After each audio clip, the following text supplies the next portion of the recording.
There is a teaching in Kabbalah that most have never learned about the spiritual limits of lending and 5 things that, when borrowed, drain your muzzle.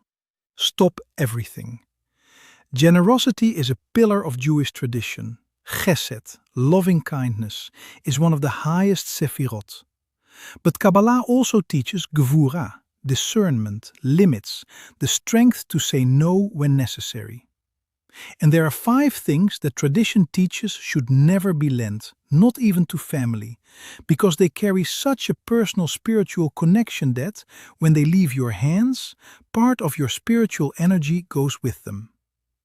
In my family, it is said that my great-grandfather Yitzchak, who arrived in Brazil around 1922, coming from the region of Belarus, was very generous.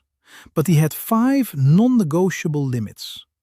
When certain things were requested to be borrowed, he would kindly refuse and say, "I can give you something else, but this one is mine, and what is mine carries my soul." If this theme resonates with you, subscribe to the channel. And let me know in the comments, have you ever lent something and felt that something changed afterward?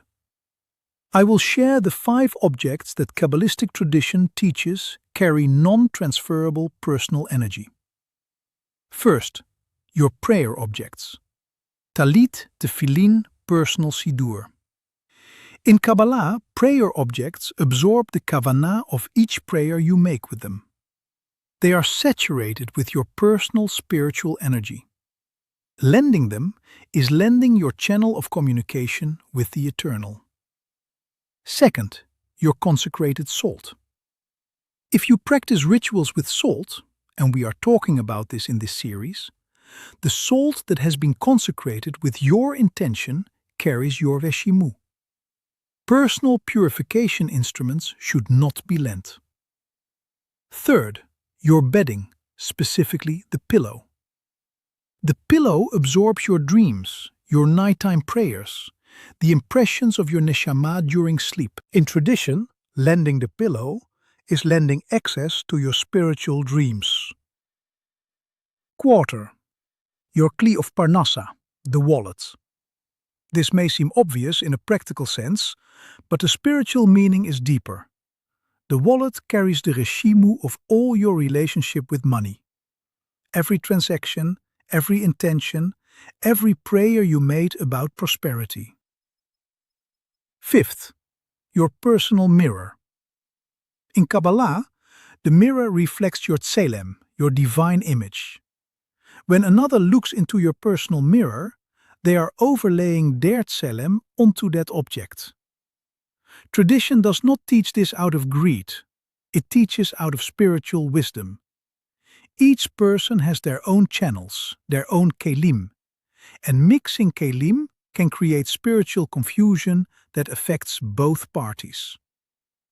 Imagine someone like Beatrice, a teacher with a huge heart, lends everything to everyone. When she began to establish these 5 boundaries, with love, without rigidity, she reported something interesting. The feeling that her energy was more contained, more focused, less scattered. And with more focused energy came more clarity in all areas. The Jewish tradition has a millennial relationship with prosperity. If you want to delve deeper, the material is in the description. Now let's get to the practice. The exercise of the 5 sacred limits. Step 1. Identify the 5 objects in your life. Even if you don't have exactly the ones listed, identify the objects that carry your greatest personal energy. Step 2. Consecrate them. For each object declare, "This is my personal kli. It carries my energy, my intention, my connection with the Eternal. I keep it wisely, not selfishly." Step 3. When someone asks to borrow, respond with chesed. "I can help you in another way, but this particular object is personal."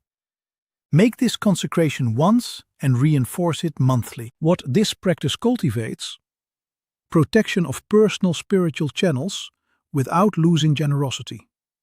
Limits are not the opposite of love, they are the expression of wisdom within love. Let's recap. 5 non-transferable objects: prayer, consecrated salt, pillow, wallet, mirror. Boundaries with chesed, not with rigidity. My blessing for you.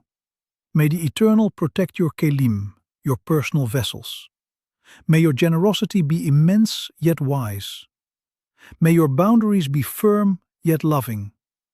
And may every sacred object in your life remain charged with your pure intention.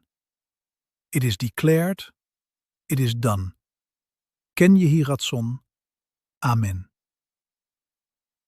If this teaching was helpful, leave a like, subscribe, share.